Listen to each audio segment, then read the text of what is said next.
Now, coming to you from Resistance headquarters, it's Off the Grid with the music business heritage. Leslie Cross Jr. and Marlon Hunsberry, Providing the information that you need to thrive as an independent, to build a pliable leverage and carve out true empowered success. Knowledge equals empowerment, and empowerment equals freedom. Welcome to part 3 of episode 5. Not 2 or 3 seconds later on the internet, found a 17-year-old kid. Okay. Christopher Drew is his name. Okay. He formed a band project called Never Shout Never. Never shout never. And caught him online doing a show in Chicago. But he has really gotten hot. He's gotten to a point where he just totally did everything. He said, I had no other choice. Okay, right. You know, I was just writing songs, and then I'd pull out my little video camera and I'd sing to the video camera. Now I have 30,000 hits a day per song. Ooh, talk to me. I mean, 30,000 a day. And the site I went to, that they were interviewing him, and they had 60,000 hits God. on this particular interview. Just And on one interview. on one interview, and I saw the kid now. He's like, well, I had to do what I had to do, and he talks like this, and like I, you know, whatever. But he was like, and like I did that until I like found a need for a manager. Okay, yeah. You know, whatever. He justified having a manager. It's justified, and Yeah. that's how you should do it. Yeah. He is, to me right now, he's a superhero. He's a I mean, superhero. Never Shout Never. Y'all need to check this guy out. He has sing-along type songs, what have you. But his band is packing the houses in Chicago. They show this club is packed. Man, there was a line. And it was a line outside when they were Yeah. interviewing him. Everyone knew his song. Okay, so They with were the song. singing along with the songs. I mean, that's power. And he has turned down 7 major labels. And why do you think he's doing that, Hunter? Because he's smart. Because he's off the grid. That's what I understand, man. I done did all this work. Yeah. I got people already lining up to see me. I'm already getting 30,000 hits Wow. on my song. What can a major label do for me? That's the question. What can you all actually do for me? Now, you're gonna want to come in, because I know what they're gonna do. They're gonna be like, this guy has to record an album. Yeah. They're gonna try to break his code. Because mind you, what he's doing is he's not recording albums. He's recording just songs. Yeah. And he'll just videotape them and then put them, and people are memorizing these songs. I mean, he is booking out the show. He's making his money through his shows. Yeah, right.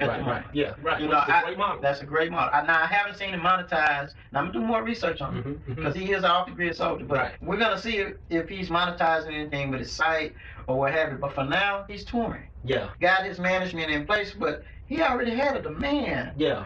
there for him. So that manager has an easy job. Man, dude. And One is to say no yeah, that's to every major label that comes. That's a good position to be in, dude. And the other is, you know, hey, let me just get this guy a show. And who wouldn't give him a show? If you was a club owner, and if we had a club, Oh my here, God, he'd be booked. wouldn't you book him? Man, I'm booking him. If I saw a video with a line stretching down the street trying to get into the club to see this guy, And with people at the show singing all of his songs, they know this boy's music. why wouldn't you book him? Man, that's a no-brainer, man. So, you know, that's my answer to the band and the rap artists that were telling me Yeah. all of these, you know, off-the-grid soldiers that you guys are featuring have been signed before. Okay, right. And because of that, right. I'm going to focus in on finding more. That's what we need to do up there. So show them, look, okay, I think our philosophy was, let's give them recognizable people. Right. All right. That they can see that, look, okay, oh, they doing this thing off the grid now, but I feel what you just said strongly. Okay, so if that's the way people are reacting to it, then that's showing people that have done this thing that have never been signed That's right. to a major That's and right. are making money. That's key.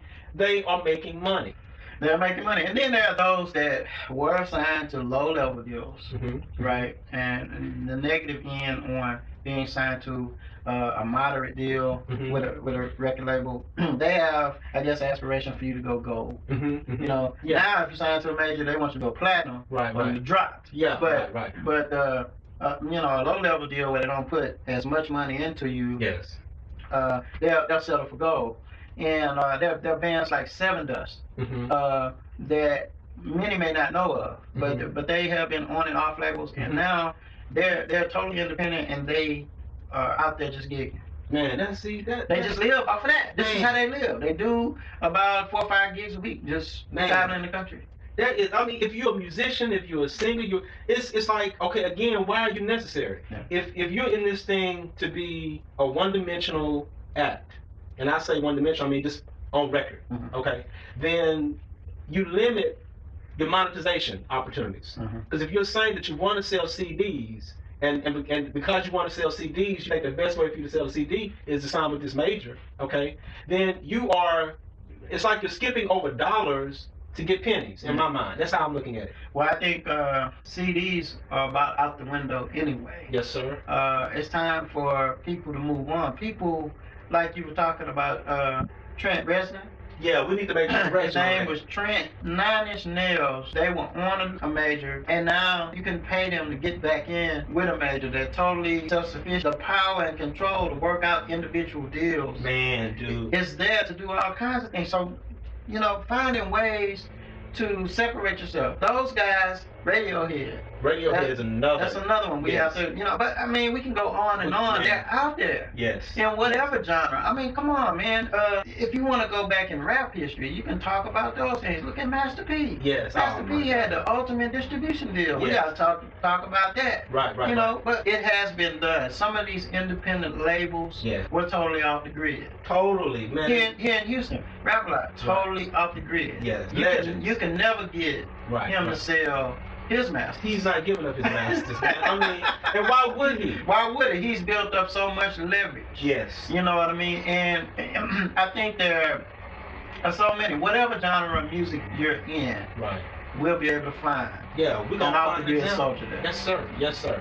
Well, Mr. Huntsberry, man, I think we beat it up pretty good today, man. I think that people know that we're not trying to preach. We sincerely want you to be free. The conversation you just heard is a conversation that Mr. Marlon and myself have all the time. It's not scripted. It's just a passion that comes from inside our blood. This is who we are. We want to be a resource. We want to be inspiration. We don't want to preach. But at the same time, sometimes you have to shock. It's like I think, you know, if we did everything scripted, I think it would corrupt. I would hate this. If it was scripted, I'd hate it. But that's just personal. I'm sorry. No, but the thing that I think we need to hit on before we get out of here, it's like with health, with your body. Years of putting the wrong stuff in your body. Sir. Great example. Might take years to get it out. Might take years, man. You know what I mean? So it might take time for us to build our universe and to keep conveying the message, to keep letting people know that this option is out there. Yes. And so I'm willing to go through that deal with you are. I'm willing to. We at the headquarters right now. Resistance headquarters, and hey, you guys write in. Yes. Let us know your thoughts. Yes. If you're an off-the-grid soldier we don't know about you, you need to let us know. Talk to us. So we can talk about what you're doing. Yes. You know what I mean? And maybe you can help some of these others that have been brainwashed. Yes. Help us unplug these people. Yes. Come in. The movement needs momentum, and this movement is about you all. It's not about us. It's not about us. It's about them, Ms. Huntsberry. So, you know, this is the thing that's motivating us. We see that this thing is happening. We see examples of it. What we want to do, in our small way, is be a facilitation to be able to for people to begin empowering themselves. Yes. You are the one. You are the one. You have the power within you. You are necessary. Let's end it like that. You are necessary. Yeah, you are necessary. The label cannot tell you you are not. The label can't nobody. Johnny Cash, they told Johnny Cash he was not necessary. The boy's a legend, man. He was in an all black killing it. Yes, he was. With that guitar and a mic and stories. Dude said, you know what? Y'all can't tell me what to do. I'm going to go to this prison and I'm going to play myself to the prison. I'm going to turn it out. And then, why would you want to go to the prison? They can't buy no records. What are you talking about? And, you know, Johnny Cash understood that it's those connection points. Shake you know, that head, was for life. For life. Those prisoners bought whatever. Man, for life, man. Once they were able to buy it. But you know But they was feeling that boy, Huntsberry. They feeling it. You are necessary. You're necessary. Signing off from Resistance Headquarters. Stay tuned to this channel for the next episode. What have you done? What are you doing? And what will you do for the movement? We'll see you guys next time. Thrive off the grid until you emerge to get back on.